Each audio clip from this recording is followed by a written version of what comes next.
Welcome, Tiny Hands, Big Dreams, here with a controversial conversation. We are going to talk about something that is near and dear to our hearts, and I think a lot of people are misinformed on pork. Pork. We love pork. We love pigs. We love pork. Pork is delicious. Not all pork is created equal. This is a critical thing. Pork has a really bad rap. It's unhealthy. It's things. It's not this. Pork industries tried to change that with their other white meat, which I think was a load of garbage. Given that it shouldn't be white meat. It's not supposed to be white. It's supposed to be deep red. Yeah. So we believe, as a minority, that pork is healthy, incredibly delicious, and should be considered as a part of all diets, including things. I'm gonna eat that rooster every time, including things like the carnivore diet, which people just like, oh, don't eat that. Yeah. Just eat beef. And that's kind of where I got into this. Just eat cheap beef. So I was researching the carnivore diet.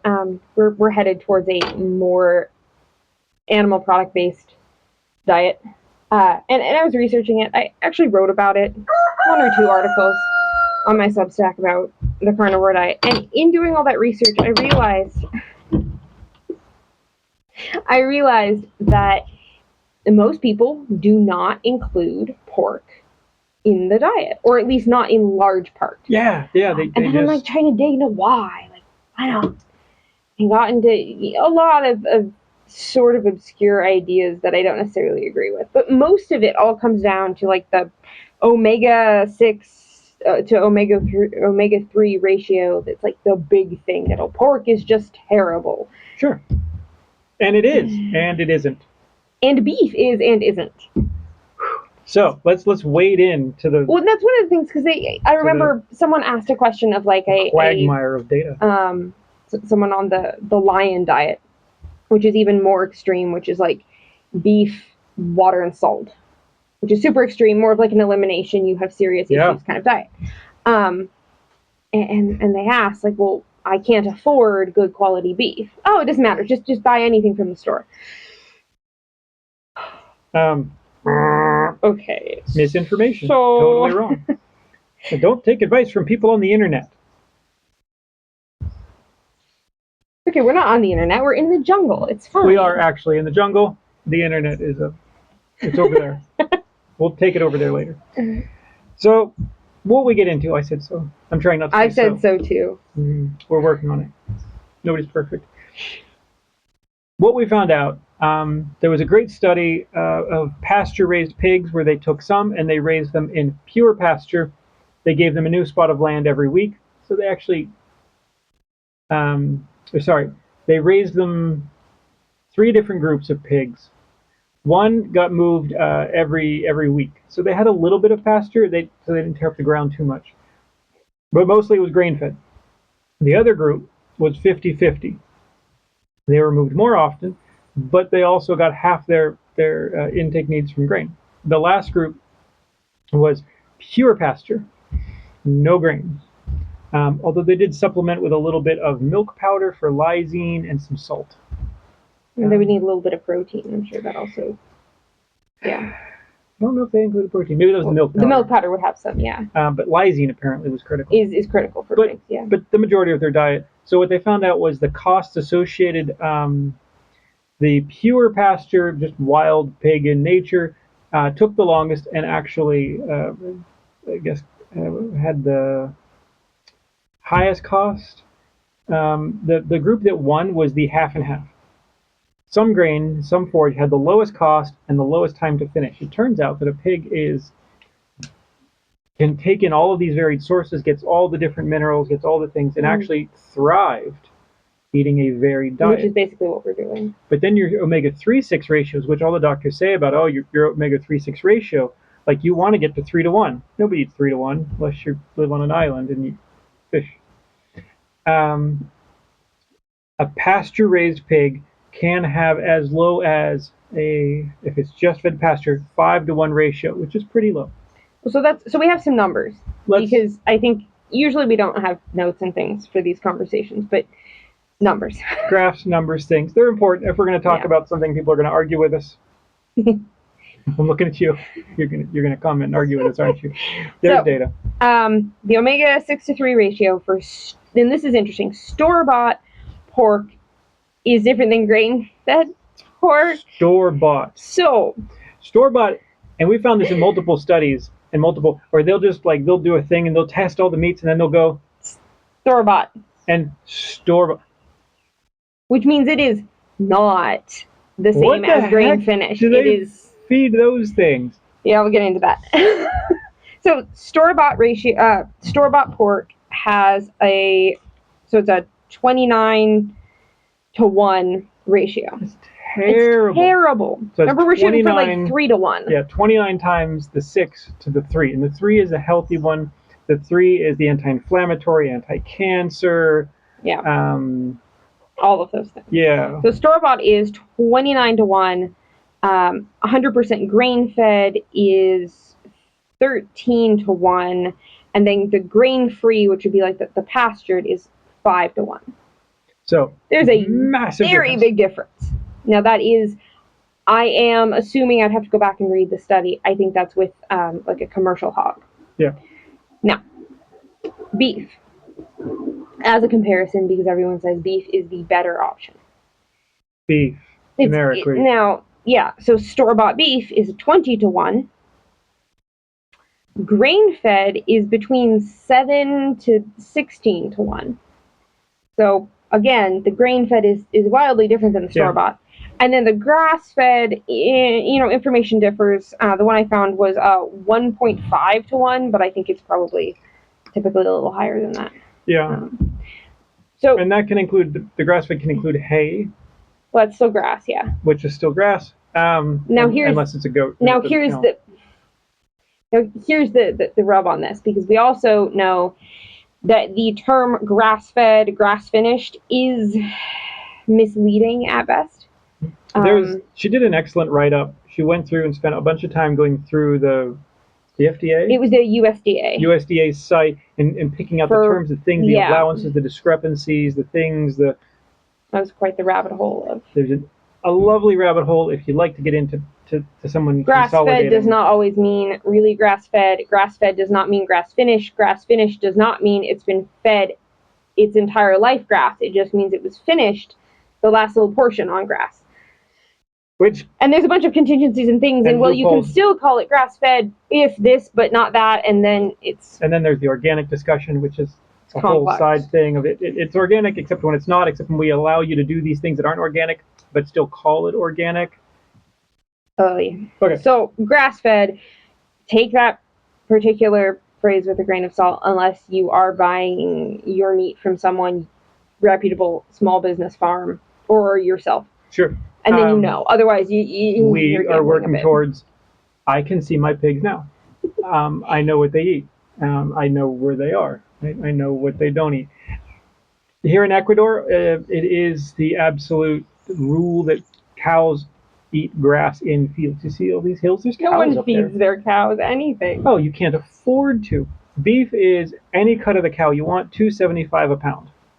There's no way to do that and feed the cow grain. And they don't need to be. World grain prices are pretty level. And you also have to realize that here we're in the unique situation. We've forgotten how unique it is, perhaps, that there is grass year-round. There is. You don't have a winter to contend with. There's not a month in the year that doesn't have grass growing. No. So there's also that here. So grass-fed beef is simply the standard. Yeah. Nobody keeps them in pens. Nobody feeds them hay. On the other side, pigs. Yeah. Right. We have not. So I don't know. No one has figured that out. Pork gets this bad rap, and it's deserved. But that's because of the way the pigs are raised. So, and this was something we were just kind of talking this through when we were making notes a little bit ago, and I realized there is no organic pastured pork in a grocery store. beef has become a bit more common to see as a organic, grass-fed, pasture, blah blah blah. Yeah.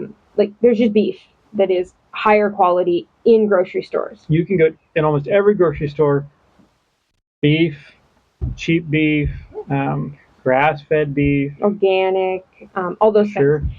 Pork is pork in a grocery store. Unless something's magically changed in the last couple of years. I don't think Unless you live in an area where there's like local farmers supplying grocery stores. But they typically don't supply the grocery store. They'll typically have their own. Yeah. So I had that realization. I think there is a large portion of the population, at least in the U.S., that just don't know that there is a different option for pork. Well, you've never seen it. You don't think about it. Why would you ever consider there to be a different? You can buy these grades of beef or pork. And that's it. And how odd is that we just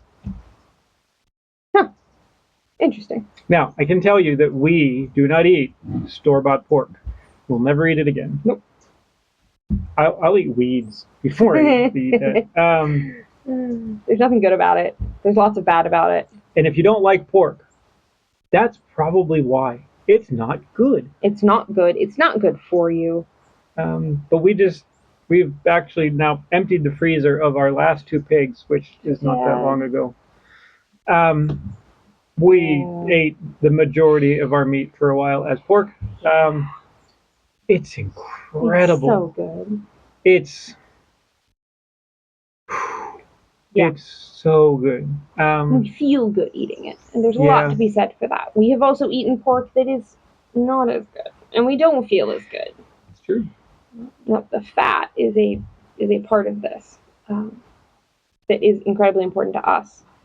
The lard is as important as the meat. Yeah. The lard is a superfood. It is officially, I think the BBC or something like that. Something like that did like the top most nutritious foods in the world, and lard was actually like up 3 or 4, like it was near the top of the list. Now, while I think that's great, I also don't fully agree, because if you just say lard, that is probably commercial lard, and remember, if you go buy lard in a store, that's so we look at those omega-3/6 ratios, and you're wickedly bad. Yep. On your commercial raised hog versus your pastured one. So when you realize that it's supposedly nutritious and good in its worst form, what about its best form? Yep. And so this gets into part of what makes the pork good or bad in multiple ways is the way it's raised. We have seen this. We have honestly learned quite a bit being here. Sure. We've realized the importance of certain minerals and the environment of the pig. It's true. And we've talked about it before. There's a guy local here who raises pigs, and he does a pretty good job. But he doesn't feed them the same diet that we do, and they don't have access to the earth, to the mud, to the greens. They don't get quite enough protein. He still raises pigs. They look like healthy pigs from the outside. Opening the pig, it's like a mechanic tearing into the car, and they're like, well, you know, this isn't good, and this is worn out, and you didn't take care of this and that and things, and you didn't change your oil, and all of a sudden he can tell you that. You couldn't tell from the outside. So in the process of butchering, we have come to realize there is this large difference to a pig that looks identical on the outside. And the main difference that I notice is the strength, the fortitude. I don't know. Can I easily take the pig apart? Oh no. Weirdly enough, I don't want to easily be able to take the pig apart. If she takes a joint and just goes and can just break the joints. I'm not that strong. And she's done that on pigs from other people and just break them. Also, the guts do not hold together. It is a tenuous and terrifying experience. And perforate like the intestines. Now, when you realize that the difference of the intestines of that versus like our pig, where she just couldn't, she's swearing at it like wouldn't break, and the intestines, and I split my fingers before I got the guts out. Literally, that like the little attachments will cut her fingers before they'll break the intestines. Your intestines aren't any different. What you eat decides how strong and how healthy they are. So I want to be eating the indestructible pork. Because that's going to make me indestructible. Full of the good omega-3s, full of... And I notice a difference when I make the bone broth from our pigs versus other pigs. Yes. It has more collagen. It's just more. It is. And of course, whatever the minerals are that the pig consumed is going to go straight to the meat, the fat to you. The meat, the fat, the bones, everything. Well, like you was reading about it's good English. Selenium, and the selenium was higher in the pastured pig. I want to say like 74% higher. Right. In a pastured pig. So you're heading up towards double almost. Rare element, but it's needed in your diet because they simply had access to eat at the ground and eat at some plants. Yeah. Now they're also, if you extrapolate that out more, the healthier animal needs less intervention. So your farm-raised pigs are a lot of times kept in confinement on cement, fed antibiotics from birth to death. Or, sorry, like right before death, because they have to withhold them at the end because reasons. Probably. You never know. There's always exceptions. You never know. There's always exceptions, official and otherwise. Yeah. How healthy is it to eat an animal raised like that? How healthful is it to eat an animal that had to be raised like that with those things because of the constant onslaught of diseases and things and weak immune system and lack of health? Yep. Our pigs, except for the medical emergency we had with birth, which it all worked out. It worked out. Things happen, but are raised without drugs. They are also raised. Well, we do give them some mineral, but not high doses. No, it's just in its garden varietal, like animal mineral supplement, like you'd get there's like salt licks and salt lick with mineral. It's just a loose mineral. We give them a sprinkle. But the one thing that struck me as something really interesting was the iron, and I think we've talked about that before. And I think like a pig video or something. You have to give pigs iron shots when they're born. And the local vet was like, well, you have to give them all iron. Like, even here in rural Ecuador, like you have to give them an iron. And I just really thought about this before syringes were invented. Well, pigs have existed before. How? Why do they need it? So I started doing some research. I'm like, there's no way. This doesn't make any sense. Turns out they don't when they are raised on Earth. The iron deficiency causes an urge to eat the ground, which contains the iron, which teaches them to like. There was also the debate about whether it's the opposite. And they're going to eat the dirt that has iron, so they naturally have less iron to start with, so they don't either way. Either way. They get the perfect amount of iron being in the mud. Mm-hmm. Because the first thing they do, after the first couple days, when they start nosing around, is they just start eating mud. They smell a lot less, too. They do. Do you want to talk about the poo? I feel like we've talked about the poo before. Well, poo is important. Okay. Real quick. We just sold a piglet. We took it over to the neighbor, put it in the back of the van, on the bumpy van ride in the back. I don't want to ride in the back. The van on the bumpy road and over the creek. Oh, gosh, no. The poor little pig was scared. Poor little guy. All over the back of the van. Now, it was just solid clumps. Actually, a greenish color because they ate a lot of vegetation. And I'm like, oh, man, there's poo in the... Oh, it's going to stink. But I'm not noticing it yet. And then by the time we got back, I'm tired. I had struggled I had to chase the pig. It was covered in mud. I'm just like, I'm going to close the van and deal with it tomorrow. So I closed the van. Which seems like a terrible idea. Poo laying in the bed. It stepped on, ground into the floor. I'm going to regret it, but I'm going to do it tomorrow. So I go out in the morning and I take the van and I open the trunk. It's been sealed all night. I have a very sensitive nose. We live way out in the middle of nowhere because I like the lack of smells of anything. Yep. It doesn't smell. I couldn't believe it. I literally picked it up with some leaves and chucked it, and then we cleaned it out, and I'm like, had we done that with somebody else's pigs, and we've done that, or in a trailer with picked up. Ew. Oh gosh, you have to be upwind. And that's true. I mean, in processing the pigs, it doesn't smell. So health related to diet. Yeah. Your health is related to your diet. Its health is related. So if you're eating it, you want it to have the best diet. You are what you eat. You are what you eat. So you should eat better things. So we've seen things eat garbage and do badly, and we've seen things eat super healthy and do great. We've seen it with dogs, with pigs, with Yeah. So some of the I really want to say misinformation. It's actual misinformation this time, not false misinformation. It's a strange world we live in.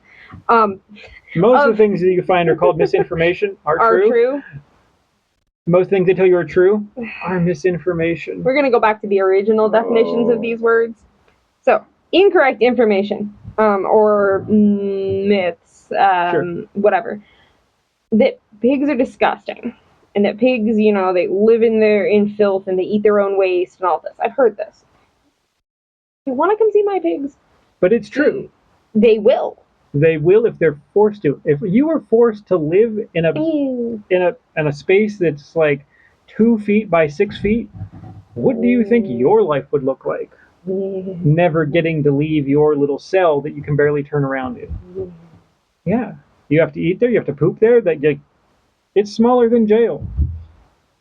Our pigs, they have a corner that they run off to poo, where there's more poo. It honestly doesn't smell that bad, given that it's...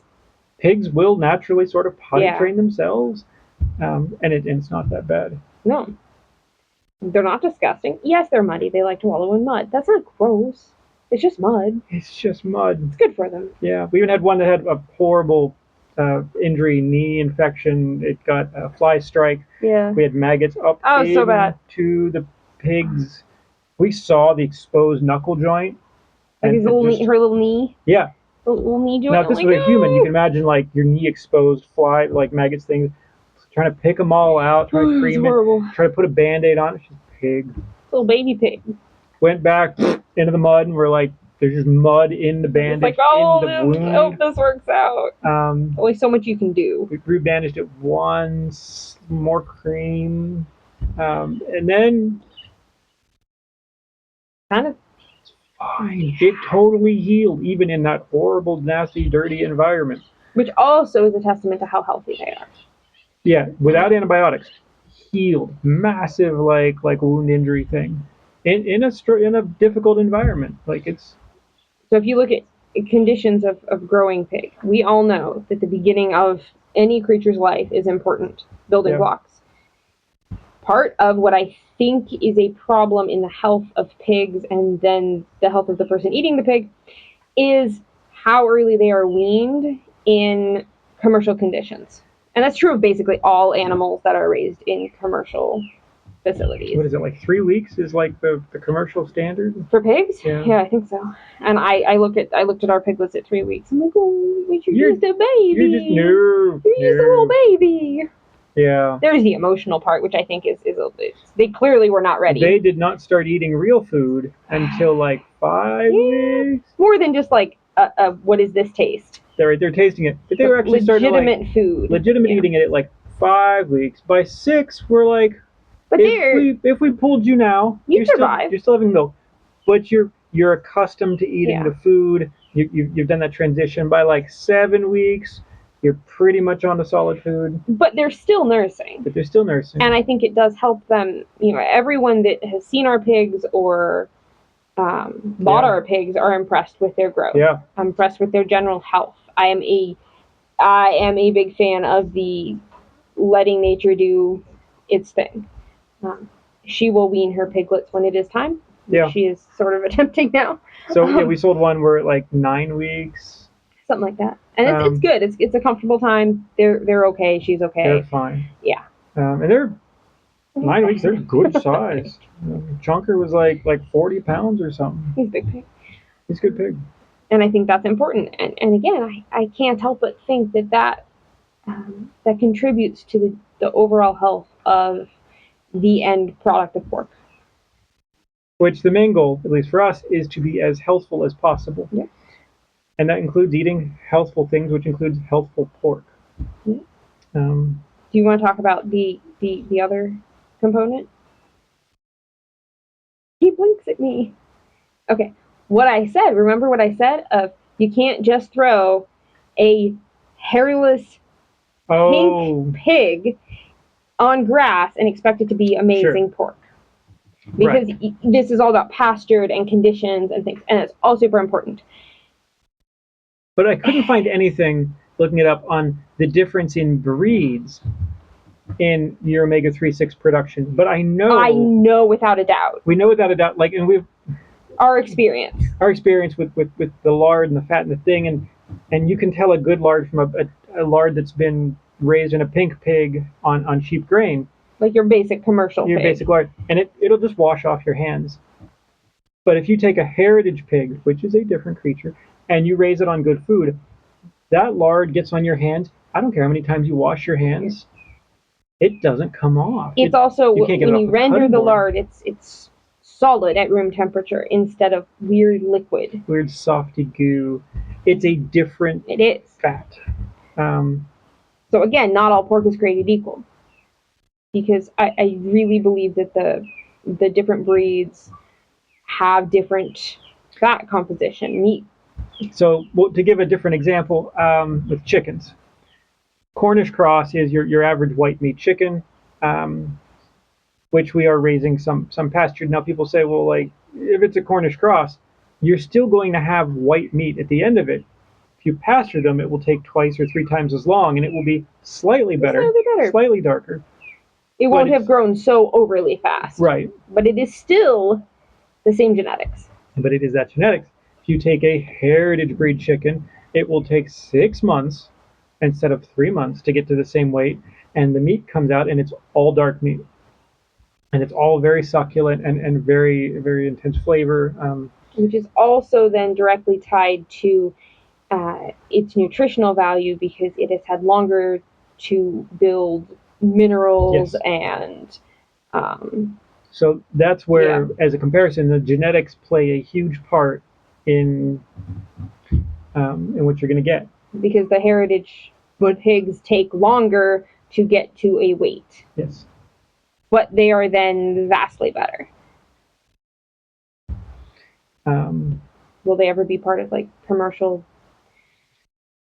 So and it's around here, pigs they're kept in confined, and I've run the numbers, at least locally.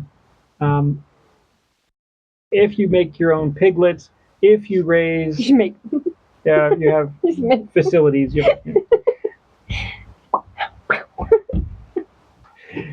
If you do that and you raise the pigs on only purchased grains, your protein, your things at the right ratios, you make like $20 or $30 a pig by the time it's done.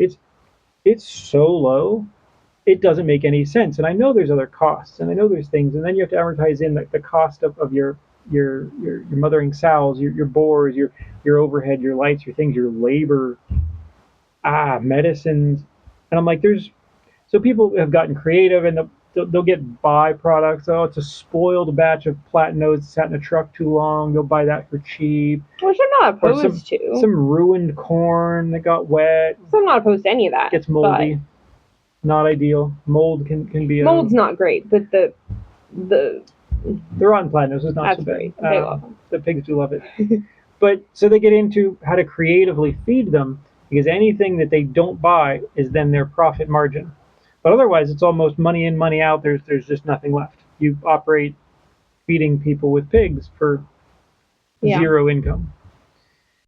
So to then do it the right way, because there's two kind of different ways of doing it here.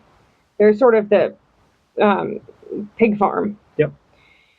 Which is what you basically just described. It's like, I don't really know how they make any money. In fact, the one we knew about went out of business.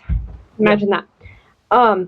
Or a lot of people here keep a pig. They will buy a feeder pig and they keep it in a little confined area and feed it scraps.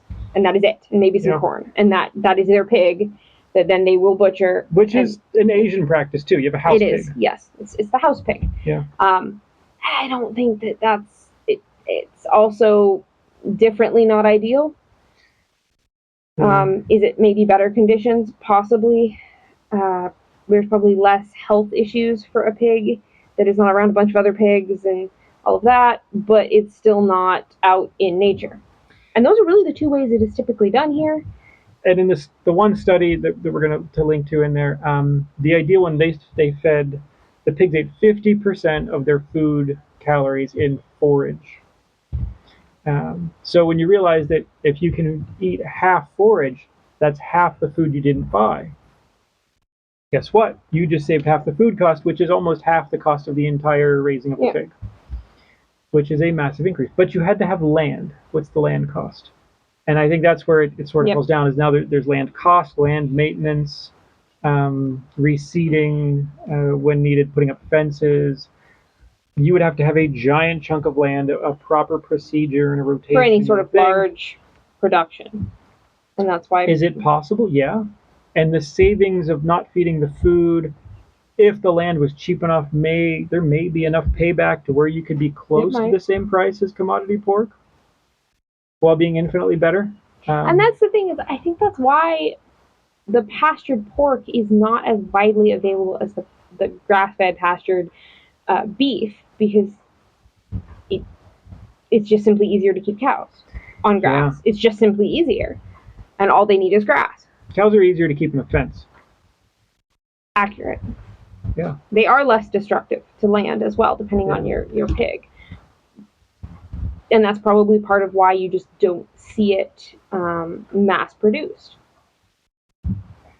But that doesn't mean that all pork is bad. No. At all. That's the takeaway. And if you've never had really good pork, find a place that raises pigs on pasture. A lot of small farmers things, they have websites. Sometimes there's websites that list all the ones that do this. They're struggling to survive. Find one. Yes, it is wickedly more expensive than the grocery store. You might pay $15 a pound, $10 a pound. I don't even know. For pasture-raised pork. Get some. Try it. It's incredible. It is so much different that you'd be like, wow, why do we not get to eat this more often? Why have we not adopted this method of like... The American food system is about how cheap, how much, not how good. How fast. How fast. Tomatoes are not grown for flavor. Oh, you can buy the ones for flavor. They're slightly better, and they're like 5 times the cost. But the average tomato is inherently garbage, and the people that raise it know it's garbage. They admit it's garbage. And it's not just that it tastes bad. It has no nutritional value. And that was kind of yes, the pork tastes good, but it also has all of the proper nutritional value that it is supposed to have as a natural creature before it got genetically twisted and confined. And so pork is delicious. Give yourself a birthday present, Christmas present. Go and find some, buy it, do it up right, however you like pork. Don't kill it too much. Just gentle heat. Yeah, you'd be surprised. Yeah. All right. Anything else? Pork is good. Pork is good. It's been a controversial conversation. Feel free to argue with us in the comments, as some people definitely will. Don't just downvote and run away, because don't do it. It's lame. Comment. Tell us we're wrong. Okay. We'll respond. We'll talk about it. We're fine with that. Please subscribe if you haven't. Yep. Thanks for watching. We'll see you for the next one.